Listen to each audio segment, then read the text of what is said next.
In the past 10 years, the automotive industry in the United States has considerably increased sales by encouraging customers to take out car loans that are beyond their financial means. This has been especially true for vehicle loans that have been given to customers with credit ratings below prime.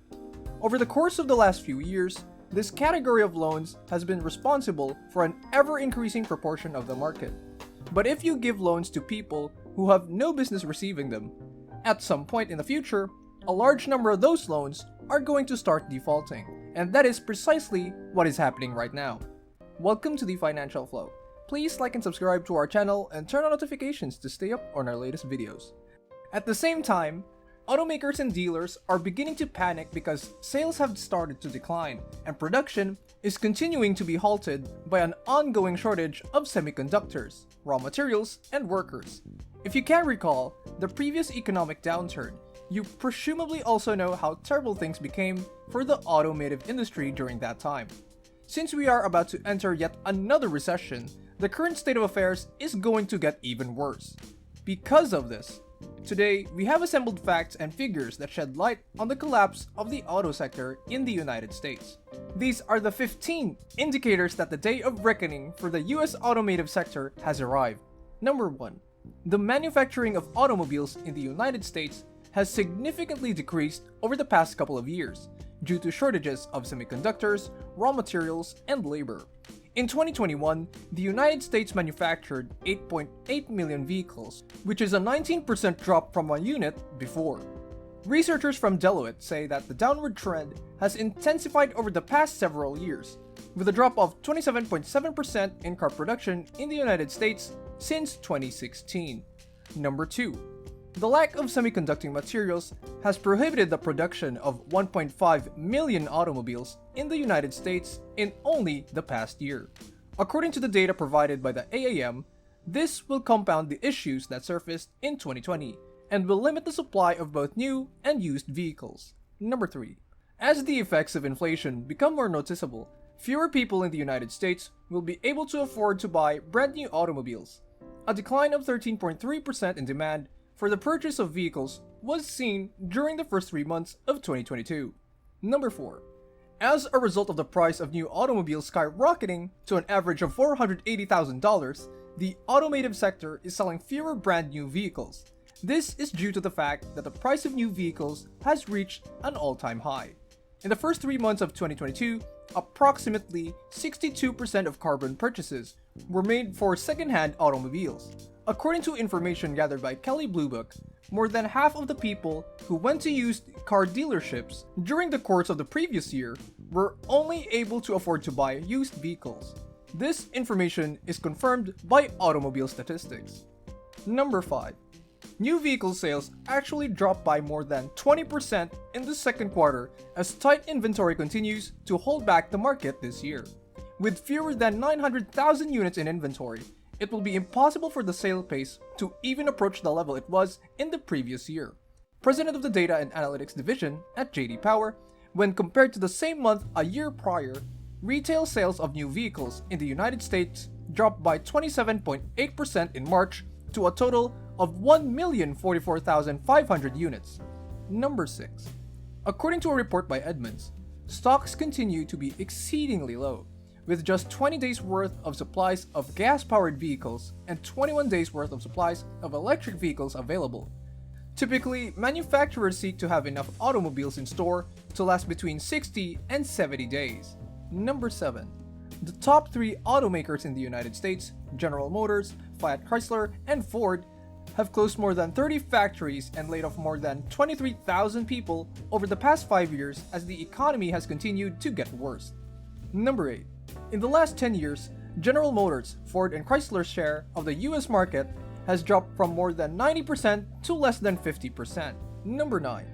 As the economy heads toward another downturn, automakers are ready to start cutting jobs. Last Wednesday, Ford CEO Jim Farley said that he plans to lay off as many as 8,000 salaried workers this year. This is because of the US gross domestic product fell by almost 1% in the second quarter. Number 10. The recession caused by the pandemic forced the US Department of Treasury to give almost $82 billion to the auto industry to save it. During government bailouts, this was the second most money that was given to businesses. Number 11. The Cox Automobile, the Moody's Analytics Vehicle Affordability Index, which looks at how long it takes a household with a median income to save up enough money to buy an average-priced car, found that it now takes a record of 40.6 weeks to buy a car. The price of a new car is still much higher than it was a year ago. June's index number showed a 22% drop in affordability from the same time last year. Number 12. In 2021, Americans owed $1.44 trillion in auto loan debt, which is a 100% increase from 2011. On average, Americans also owed more than they did a decade ago. By the end of 2021, people owed an average of $26,231, which is up 25% from 2011. Number 13. As of right now, auto lenders have given about $232.8 million in loans to people with bad credit. Number 14. Just like with subprime mortgages, before the last financial crisis, subprime auto loans have been bundled together and sold to investors as securities. Just like before, this quickly turned out to be a bad idea. According to data from Morgan Stanley, the share of auto securities tied to deep subprime loans given to people with a FICO credit score of less than 550, has grown from 5.1% in 2010 to 32.5% today. The company said that the defaults on these bonds have gone up a lot in the last 5 years. Almost a quarter of US auto loan debt is owed by subprime borrowers, and delinquency rates are starting to go up again. Ford Credit says that a rise in auto loan defaults or late payments is a major sign that the US economy is about to go into a recession. And on number 15, Edmunds also said that this year, the average monthly car loan payment for new cars hit a record high of $656, and the average monthly payment for used cars hit a record low of $546. The average annual percentage rate for new cars hit 5.1%, which is the highest level seen since March 2020. The average loan term for a used car is a record high of 70.8 months. Since auto loan defaults are already on the rise, it's more important than ever for car shoppers to know the risk of borrowing more than they can afford. In the past, the auto industry was very stable because the average US consumer had a strong economy. However, some long-term economic trends that our leaders in Washington, D.C. have consistently ignored have caused the American middle class to be systematically hollowed out. As a result of soaring inflation, the average American can no longer buy as much as they used to. This is the biggest worry of low-income Americans, who are most likely to struggle to pay for enough food and housing. In addition to the problems in the auto industry, the retail sector has gone through the worst wave of store closings in modern American history. All over the country, people's pension funds have started to fall apart, and the Starks are experiencing a crash of epic proportions. Unfortunately, most people are not paying attention to the warning signs. The same things happened right before the disastrous financial crisis of 2008.